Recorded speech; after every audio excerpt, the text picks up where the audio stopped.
I would like to start by introducing my team, Brian Hepworth, Kate Sychak, and myself, Christine Harris. The purpose of this presentation is to discuss the functions of U.S. embassies abroad, particularly how they're related to business. So we wanted to start with kind of a big summary overview of what an embassy is.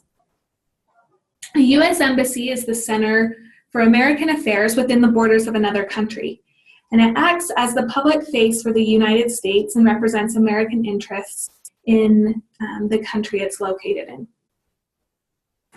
The head of an embassy is known as the ambassador or the chief of mission. Under the direction of the ambassador, an embassy will have many other officers, directors, and locally employed staff. The U.S. has only one embassy and ambassador in each country, and it's usually located in the capital city of that country. For many larger countries, the embassy may also have other diplomatic missions and consulates positioned throughout the country in main cities of the provinces or states, and they're each led by the consul general. Consulates provide a similar scope of service as embassies, but it's just more limited. Some consulates also have reference centers where foreign citizens can go to learn about foreign policy. I found it interesting that embassies represent a sovereign state, and so representatives of the host country cannot enter the embassy without permission, even to put out a fire. If an embassy is attacked, it's as if that country was attacked. And the diplomats working in an embassy are also immune to many of the local laws. So I found that very interesting. It's a very hierarchical process with the embassies.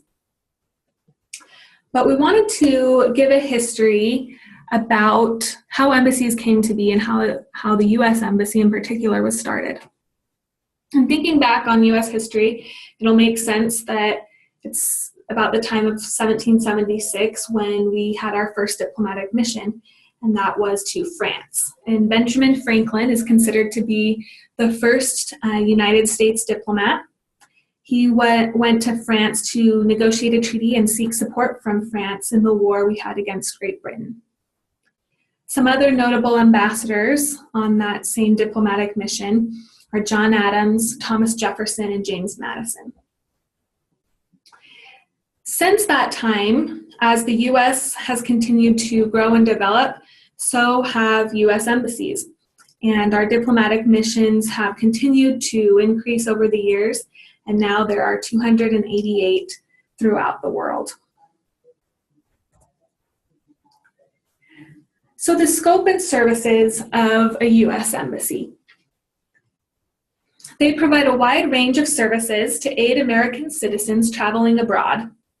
And some of these services include travel cautions and warnings, legal assistance, tax assistance, notary services, adoption services, federal society security benefits, veterans affairs, and assistance with deaths and arrests. They also issue visas and passports, assist U.S. citizens in distress, and prepare and assist in the event of a disaster. U.S. embassies also have valuable local business information and provide a host of resources to help businesses evaluate their political risk, enter into foreign markets, address disputes, and protect their rights. This assistance is provided by multiple foreign affairs agencies that operate in and through U.S. embassies and are biased in favor of American business. So I want to emphasize this point as it is very relevant to what we're discussing in the course in international business. And we'll focus throughout the presentation on a couple of these different agencies that are most relevant.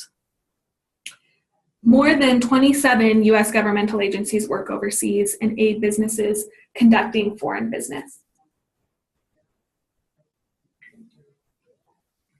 So this slide shows a great example of the organizational chart. And you can see the ambassador is up there at the top. And then there's several different agencies listed below: the U.S. Agency for International Development, the Foreign Commercial Service, Foreign Agricultural Service, International Broadcasting Bureau, and U.S. Department of State.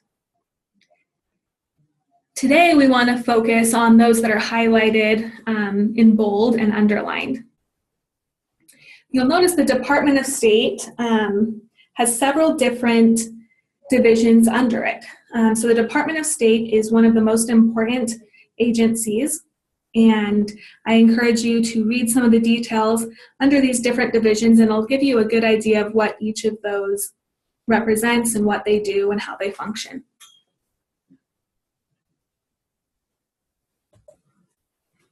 So as I mentioned, we'll focus on a few of these agencies, the first one being Foreign Commercial Service. So the Foreign Commercial Service, or the FCS, represents more than 95% of the world market for U.S. exports overseas.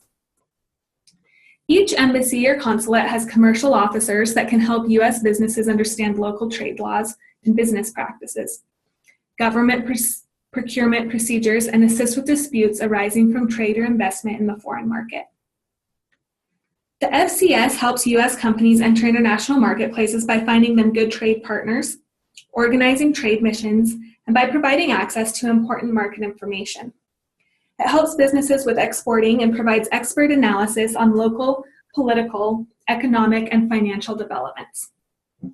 They also help local companies that are interested in doing business with American companies by finding them U.S. products and services, exploring business and trade opportunities, finding joint venture opportunities and partnerships, and selecting franchising opportunities. So you can see that the embassy really is a great place to start when you're looking to do business internationally, and can provide you with a lot of resources and knowledge and expertise as you're entering those international markets. So the next agency we wanted to talk about is the Foreign Agricultural Service. The Foreign Agricultural Service Department represents the interests of U.S. farmers and the U.S. food and agricultural sector in foreign markets. They can help improve market access for U.S. products and provide information to U.S. exporters on how to comply with laws and rules in foreign markets. The department also assists local buyers in purchasing American food products and organizes promotional activities for the supermarket, hotel, and restaurant industries, offers trade servicing, prepares commodity reports, and provides technical information on USDA standards. So particularly if you're in this industry, it is extremely valuable to work in conjunction with the U.S. Embassy and the Foreign Agricultural Service, particularly when it pertains to laws, standards, these rules and regulations that, it may be easy to miss some of those as you're entering a new market, and those may change from country to country. So that's a valuable asset. Finally, we want to talk about the U.S. Department of State.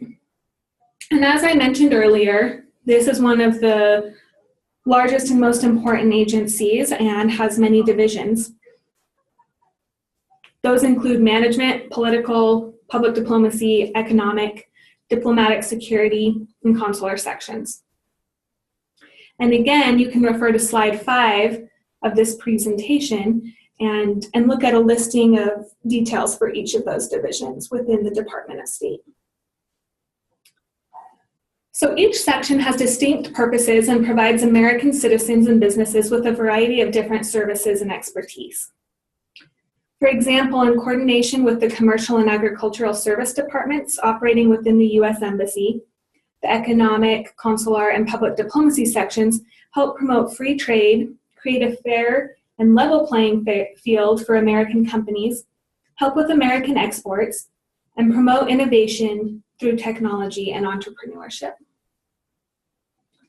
These sections of the Department of State can also help you put you in contact with other government agencies that can answer questions related to your business.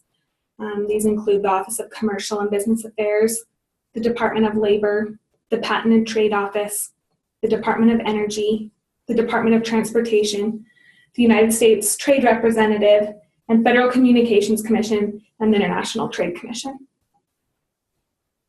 So using the network within the embassy and the Department of State can be extremely valuable. We included the mission statement here as well because we found that that was a great summary of what this agency does.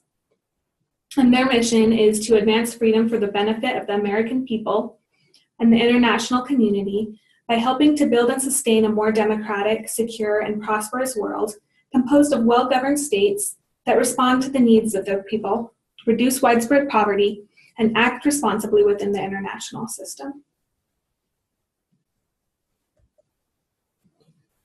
We've listed some examples here, but before we jump into those, I wanted to go over trade missions and make sure everyone understands what a trade mission is. So a trade mission is an international trip by government officials and business people that's organized by agencies of national or provincial governments for the purpose of exploring international business opportunities. So the first example we have here occurred February 2015, and the U.S. Commercial Service organized a trade mission for 8 different U.S. companies, and they visited Manila in the Philippines and met with potential distributors and partners. The trade mission was organized to support the Filipino healthcare industry by offering the latest American healthcare services and technology to local healthcare facilities. Some of the mission participants include a producer of generic pharmaceutical drugs, an industry leader, a hospital management company, and a global healthcare company. In June of 2015, we have another example. The U.S. Embassy in Madrid worked in cooperation with Google and hosted a major entrepreneurship event to bring together innovators, investors, institutions, and they all came together to discuss challenges and solutions for international companies and explore the prospects for investment and partnerships in Spain's growing tech sector. So this is one example of how the U.S. Embassy in Madrid is working to promote entrepreneurship in Spain and helping entrepreneurs create jobs, drive economic growth, and generate business expansion opportunities.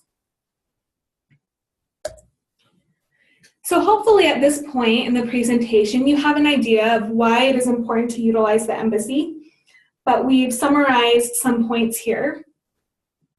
Commercial and agricultural officers at U.S. embassies have a lot of valuable information and local resources that can help businesses enter into the competitive foreign market.